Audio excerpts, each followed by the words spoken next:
Lumalabas sa investigasyon ng mga pulis. Inabangan ng suspect na si Danny, si Joylene, habang pauwi sa kanilang bahay. Kaming payakap. Problema mo, ha?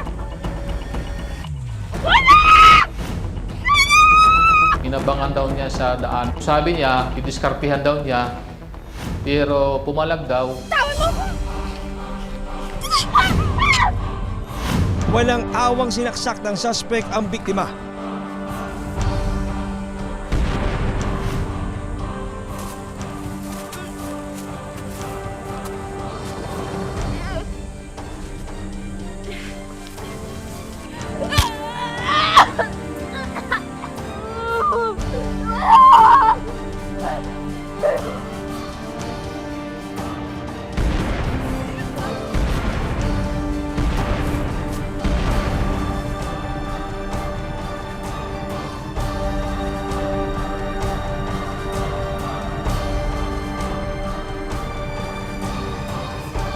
Matapos gahasain, kumuha ng gasolina ang suspect at binuhusan ang katawan ng biktima ayon sa investigasyon ng mga pulis.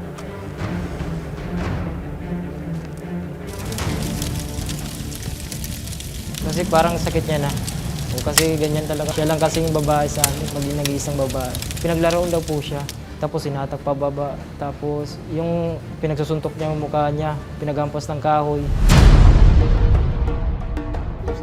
Okay naman. Si Mari, kamusta na? Suke!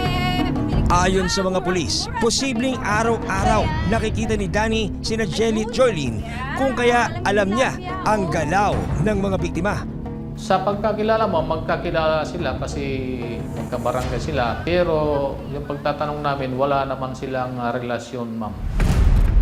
Naharap sa kasong pagpatay ang suspect na si alias Danny. Kasalukuyan siya nakapiit sa Tarangnan Municipal Police Station. Yung murder case, ma'am, hindi dyan billable, ma'am. Sinubukan ng Pinoy Crime Stories na makapanayam ang suspect pero tumanggi siyang magbigay ng pahayag. Sa pagkawala ni Joylene, naulila sa ina ang kanyang dalawang anak na edad 9 at 11.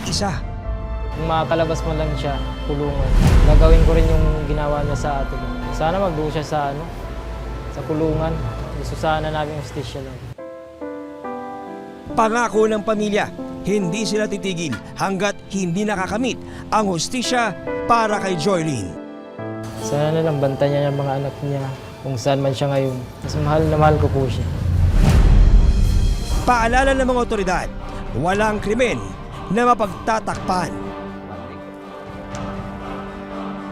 Gaano man itago, lulutang at sisingaw pa rin ang mga ebidensya.